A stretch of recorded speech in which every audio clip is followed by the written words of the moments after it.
नमस्कार दोस्तों, मैं अभी चौधरी हिंदुस्तान समाचार से। दोस्तों, आज मैं पहुंचा हूं पश्चिम उत्तर प्रदेश के एक गांव में। चुनाव खत्म हो चुका है। अब क्या सोचते हैं ये जानेंगे। हमारे साथ है परिंदर आर्य जी। परिंदर जी नमस्कार। नमस्ते भैया जी। परिंदर जी, कैसा रहा चुनाव? बस चुनाव का तो जी जब वोट खुलेंगे तभी पता लगेगा। अभी तो बस जितने भी कैंडिडेट है सब अपने को जुटाए बैठे हैं जी। अच्छा, क्या लग रहा है वैसे माहौल किसका ज्यादा मजबूत रहा? ना जी, हम तो देखो ज्यादा राजनीतिक आदमी है ना, पर हमारे सर्किल में तो जो भी बता रहे हैं सब इसी को बता रहे थे, अपने डॉक्टर राजकुमार सांगवान जीत रहे हैं। जयंत चौधरी की पार्टी? हाँ जी, हाँ, वो जयंत जी की पार्टी है। वो तो राष्ट्रीय अध्यक्ष तो जयंत जी हैं और प्रत्याशी राजकुमार सांगवान जी डॉक्टर साहब। तो इन्हीं कहता कि राष्ट्रीय लोक दल से जो गठबंधन हुआ है भाजपा का, कि इन्हीं की जीत है। इन्हीं के हमारे तो इन्हीं के सुनने में आ रहा है। वैसे तो सभी दावे कर रहे हैं। दिल्ली में साक्षी मलिक जी और उनके साथी बैठते हैं, प्रदर्शन करते हैं। उनका सबसे पहले अगर कोई साथ देने जाता है उस शख्स का नाम जयंत चौधरी था। उसके बाद राकेश टिकैत जी थे। उन लड़कियों को आपको लगता है कि इंसाफ मिला ब्रजभूषण सिंह का टिकट कट के? नहीं, ये तो कोई इंसाफ नहीं है। ये तो जो भारतीय जनता पार्टी परिवाद पे चोट करती थी, जो गुंडागर्दी पे बोलती थी कि इसमें गुंडागर्दी नहीं होनी चाहिए, ऐसे लोग आने चाहिए जिन पे आपराधिक मुकदमे ना हो, पाक साफ आदमी राजनीति करें, वो भी उसका मजाक उड़ाया है। और जो परिवारवाद का मजाक उड़ाया है। जो ब्रजभूषण शरण है उस पर 50-60 मुकदमे, वो तो ऑन रिकॉर्ड है। ऑन रिकॉर्ड टीवी के इंटरव्यू में बोल रहा आदमी कि मैंने अपने हाथ से फलाने को मारा, एसपी के सामने मारा है।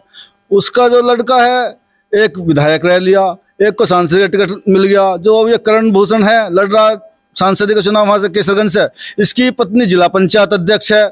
जब ब्रजभूषण शरण कुश्ती संघ का अध्यक्ष था, भारतीय कुश्ती संघ का, तो उत्तर प्रदेश कुश्ती संघ में वरिष्ठ उपाध्यक्ष था। आज कुश्ती संघ का जो है वो उत्तर प्रदेश कुश्ती संघ का अध्यक्ष है, जबकि वो खेला निशानेबाजी से है। तो भैया निशानेबाजी में अध्यक्ष बनाओ ना, जो जिस काम को जानता है उसका बनाओ। लेकिन ये परिवारवाद है, क्योंकि कुश्ती संघ में गड़बड़ फैलानी है, यहाँ पे भ्रष्टाचार करना है, यहाँ पे क्षेत्रवाद फैलाना है, कुश्ती को स्तर को नीचे ले जाना है, बहन बेटियों का जो खेलने का उनका शोषण करना, उनको प्रताड़ित करना ताकि वो आगे ना बढ़े। तो ये भारतीय जनता पार्टी का जो स्लोगन था कि हम परिवारवाद को खत्म करेंगे, हम यहाँ पे अपराधी जो घुसे हुए राजनीति में इसको खत्म करेंगे, इसका उन्होंने मजाक बनाया है। और ये बहुत ही निंदनीय है। भारतीय जनता पार्टी के इस फैसले का हमारी पूरी जाट कौम विरोध करती है। जाट कौम आपकी विरोध करती है, आपने कहा आपकी सोरान खाप भी इसका विरोध करती है, लेकिन जाट के जो पश्चिम उत्तर प्रदेश के प्रमुख दो नेता माने जाते हैं, जयंत चौधरी और राकेश टिकैत, दोनों ने तो कुछ नहीं बोला। देखो, बड़े आदमियों को बड़ी कुछ उनकी समस्या होगी, बड़े उनका कुछ मंतव्य होगा, वो ना बोल रहे हो। लेकिन कौम किसी एक दो आदमी के बंधुआ मजदूर नहीं होती है। ये उनका अपना निर्णय है, कोई बात नहीं। लेकिन पश्चिमी उत्तर प्रदेश में और हरियाणा में 350 खापे हैं और हमारी 5 करोड़ आबादी है। तो ये नहीं है कि हम उनकी अपने जो हमारी कौम के बड़े नेता उनकी हर बात को एक्सेप्ट करेंगे। जो उनकी सही बात होगी हम उसमें उनके साथ हैं, गलत बात में साथ नहीं है। हम अपना करके खाने वाले हैं ना, हमें कोई नेता का, हम किसी का खाते हैं, हम अपने खेत में कमाते हैं और उससे हमारा पेट भरता। नेताओं की रोटियों पे हम पलने वाले आदमी नहीं है और ना उनकी चमचागिरी करने वाले हैं। अच्छा, किसी नेता को अगर चोट देनी हो तो ये कहा जाता है कि उसे वोट की चोट दें, लेकिन जब वोटिंग का समय आता है तो जब सब लोग आप कहते हैं कि हमारा नेता तो इस बिरादरी का है, इस नेता इस बिरादरी का है, कहीं ना कहीं बिरादरीवाद में चुनाव बढ़ता है। और इस बार 2024 के चुनाव की मैं बात करूं, ये तो पूरा ही बिरादरीवाद में चुनाव बढ़ गया है। तो फिर क्या लगता है, बेटियों को इंसाफ कौन दिलाएगा? भाई, बेटियों के लिए देखो, खाप पंचायतें बहुत मजबूती से लड़ी। जयंत चौधरी भी गए, दीपेंद्र हुड्डा भी गए, अन्य कौम के आदमी भी आए, जैसे कि पप्पू यादव थे वो भी आए, स्वाति मालीवाल पहुंची और बहुत पहुंचे। सभी ने, जो जिनको पता था कि ये शोषण हो रहा है, अत्याचार के खिलाफ लड़ना चाहिए, वो आदमी आए। बहुत से जो पिट्ठू थे वो नहीं आए। और सबसे बड़ी बात, जो हिंदू धर्म के ठेकेदार थे वो नहीं आए। क्या जाट समुदाय की बेटियां क्या हिंदू धर्म में नहीं आती हैं? हम 2 महीने तक लगभग वहां पे पहलवानों की बेटियों के लिए जंतर मंतर बैठे। जो दिल्ली के गुरुद्वारे थे वो हमारे लिए भोजन की व्यवस्था करते थे, हमारे लिए पानी की व्यवस्था करते थे, रात को रुकने के लिए उन्होंने अपने गुरुद्वारे खोल रखे थे। लेकिन हिंदू धर्म का एक भी धर्मगुरु ने, एक भी पतासा, एक भी चबौनी, एक भी मुरमुरा वहां खाने के लिए नहीं भिजवाया था। एक भी धर्मगुरु ने ये नहीं बोला कि इन बेटियों के लिए न्याय मिलना चाहिए। ब्रजभूषण शरण गलत है। और जो अयोध्या में राम राज्य ला रहे हैं, अयोध्या के साधु संत, इनका तो हम बहिष्कार करते हैं। जो भी जाट कौम से रखता है उसका अयोध्या के साधु संतों का बहिष्कार करें। इस धर्मवाद के चक्कर में उन्होंने ब्रजभूषण शरण को पूरी सपोर्ट करी, हर तरह से उनके साथ खड़े रहे, प्रदर्शन करते रहे। तो ऐसे सिस्टम से न्याय नहीं मिल सा। अगर वे हमें भी अपना धर्म का मानते तो वे साफ बोलते गलत है, इसकी न्यायिक जांच होनी चाहिए। और जो दिल्ली पुलिस है वो इसको टाल मटोल देती रही। अमित शाह, नरेंद्र मोदी, खेल मंत्री अनुराग ठाकुर, इन्होंने पूरा संरक्षण दिया। जो बेटी आरोप लगा रही थी उनके घर दबिश डलवाई, गुंडागर्दी से दबाव डलवाया, सरकारी तंत्र से दबाव डलवाया। उन्होंने अपने बयान वापस लिए और ये केस कमजोर पड़ा।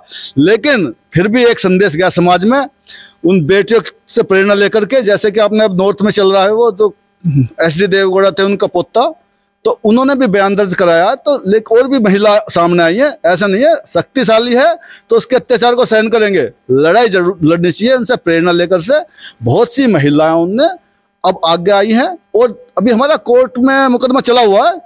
न्यायपालिका पे उम्मीद है, हमें उम्मीद है कुछ ना कुछ तो इसको सजा मिलेगी। नहीं तो समाज को पता तो लगा कि इसकी नीच प्रवृत्ति थी। ये कुश्ती में जो हमारी बहन बेटियां थी उनको परेशान करता था, प्रताड़ित करता था। पहले तो किसी को पता ही नहीं था, ये तो प्रताड़न पता नहीं कब से कर रहा था। 12 साल रहा है कुश्ती महासंघ का अध्यक्ष, उससे पहले किसी की हिम्मत नहीं पड़ी। ये तो उन बेटियों को तो हम सलूट करते हैं, उन्होंने कम से कम बताया तो सही, उन्होंने विरोध तो करा। अत्याचार के खिलाफ लड़ना यही सबसे बड़ी जीत होती है कि हम विरोध कर रहे हैं, हम लड़ रहे हैं। हार जीत तो लड़ाई में चलती रहती है। नहीं, उनका टिकट काट दिया भारतीय जनता पार्टी ने। और आप क्या चाहते हैं? भारतीय जनता पार्टी ऐसे लोगों के साथ कहां पर है? वो तो टिकट काट के बाहर कर दिया उन्हें। टिकट काटने का समाधान नहीं। मैं आपको रोकना चाहूंगा।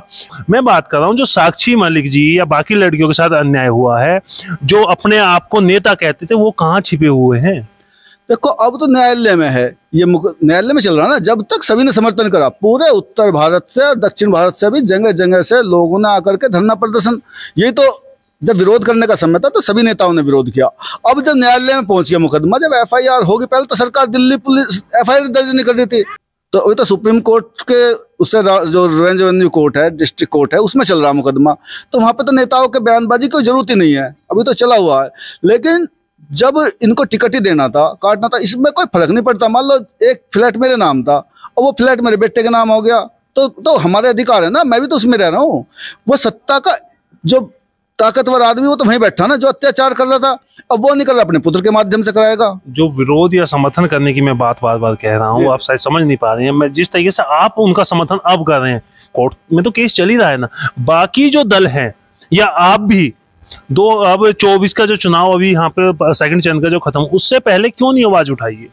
नहीं, भाजपा जो है उस टाइम पे टिकट डिक्लेयर तब हुआ ना, जो भारतीय जनता पार्टी है। पहले जब ये शुरू में जनवरी में बैठे थे 2000, जब ये बैठे थे तो इन्होंने, जो इनकी बहन थी बबीता फोगाट, भाजपा में ही है, उसी के माध्यम से इन्होंने अनुराग ठाकुर से बातचीत करी और आंदोलन को फुस कर दिया 3 दिन के बाद ही।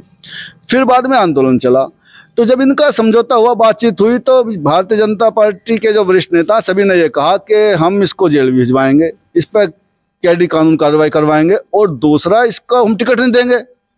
ये इनका कमिटमेंट था पहलवानों से, इसको राज्य से बाहर करेंगे। कुश्ती संघ में जो चुनाव होगा इसमें किसी का कोई आदमी नहीं होगा। तो इस बात को लेकर यही तो वेट कर रहे थे। अब इन्होंने टिकट इस टाइम पे दिया तो पता ही नहीं लगा था अब तक किसी को। बस जब ये टिकट अब हुआ ना तो विरोध कर रहे, जगह जगह से विरोध हो रहा, पूरी जाट कौम विरोध कर रही है, पूरी खाप चौधरी इस बात से नाराज है, पूरा जो खिलाड़ी जगत है वो नाराज है, और राजनीतिक दल भी जगह जगह इसका विरोध कर रहे हैं। अच्छा, जो नाराजगी आप बता रहे हैं, क्या इस नाराजगी का साइड इफेक्ट कहें या इसका ये कहें कि अर्थ क्या चुनाव में कुछ दिखाई देगा? बिल्कुल, जहां पर खेल से जुड़े हुए, कुश्ती से जुड़े हुए आदमी हैं, वहां इसका बिल्कुल भारतीय जनता पार्टी का बहिष्कार किया जाएगा। जहां जहां पर अब चुनाव होना है वहां पर भी जाट बेल्ट में, अगर कहीं हरियाणा में, राजस्थान में, पश्चिमी उत्तर प्रदेश में तो हो चुका लगभग, कुछ सीट बच रही जहाँ थोड़े बहुत है, वहां के जाट भी नाराज हैं। पश्चिमी उत्तर प्रदेश का तो चुनाव हो चुका था इससे पहले, नहीं तो यहाँ पे विरोध होता। और हरियाणा राजस्थान बचा हुआ, वहां पे इसका, और पंजाब है वहां पे इसका विरोध होगा, दिल्ली में भी इसका विरोध होगा। पूरी जाट कम्युनिटी भाजपा के इस ब्रजभूषण शरण का जो बेटा है करण शरण को सांसद बनाया, केसरगंज से इसको उम्मीदवार बनाया, इसका विरोध करते हैं। पूरे का पंचायत इसका विरोध में है, और भारतीय जनता पार्टी का इस कदम की बहुत निंदा करते हैं। चुनाव में इनको इसका खामियाजा भुगतना पड़ेगा। देखो, अभी जो करण भूषण था ये पर्चा भरने के लिए गया जिला मुख्यालय पे, इसके साथ में दुनिया भर का लावा लश्कर गया, काफी संख्या में गाड़ी गई और उसमें फायरिंग की गई बाकायदा। वीडियो है, लेकिन अब प्रशासन बोल रहा है जी पटक के छोड़ दे गए हैं। भैया अब तुम्हारी सरकार है, तुम ही FIR दर्ज करने वाले हो, तुम ही इन्हें बचाने वाले हो, तुम ही बताने वाले हो। जबकि अवैध असलों से फायरिंग हुई है, अब इसको मुकदमा दर्ज होना चाहिए सब बाकायदा। इनका जो नॉमिनेट है इस पर्चे पे जो कार्रवाई होनी चाहिए। भाई आप इस तरह से अवैध हथियारों से चुनाव भरने के लिए क्या दहशत फैला रहे हो, दूसरे प्रत्याशी को डरा रहे हो, वोटरों को डरा रहे हो। चुनाव आयोग ने कोई एक्शन नहीं लिया, बोले जांच कर रहे हैं। ये बहुत गंभीर विषय है। नहीं, अगर ऐसा कुछ हुआ है तो क्या विपक्ष चुनाव आयोग गया है इसको लेके? भाई विपक्ष तो वहां पे सबको दहशत कर दी, जबकि सोशल मीडिया पे चल रहा है। अगर जाए भी, लगभग 21,000 शिकायतें चुनाव आयोग में अब तक हो चुकी हैं और चुनाव आयोग संज्ञान नहीं ले रहा ठीक से। 21,000 शिकायतें अब तक के चुनाव सिस्टम में हो चुकी हैं।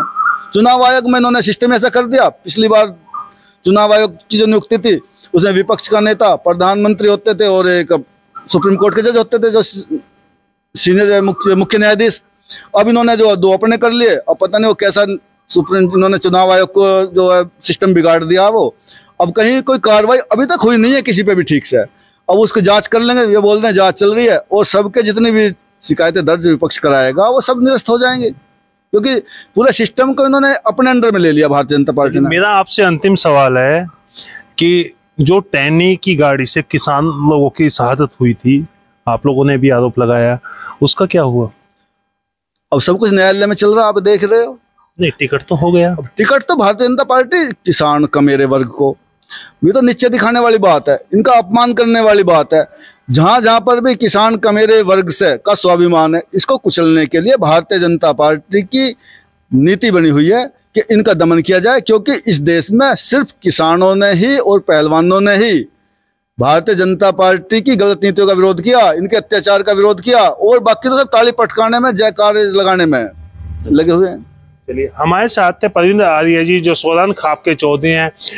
वो जो कर्ण भूषण का जो टिकट हुआ है, ब्रजभूषण कुश्ती संघ के जो अध्यक्ष थे, उनके टिकट को लेकर काफी नाराज है। उन्होंने कहा है ये हमारी बेटियों का अपमान है और ये कहीं ना कहीं पूरे जाट समाज का अपमान है।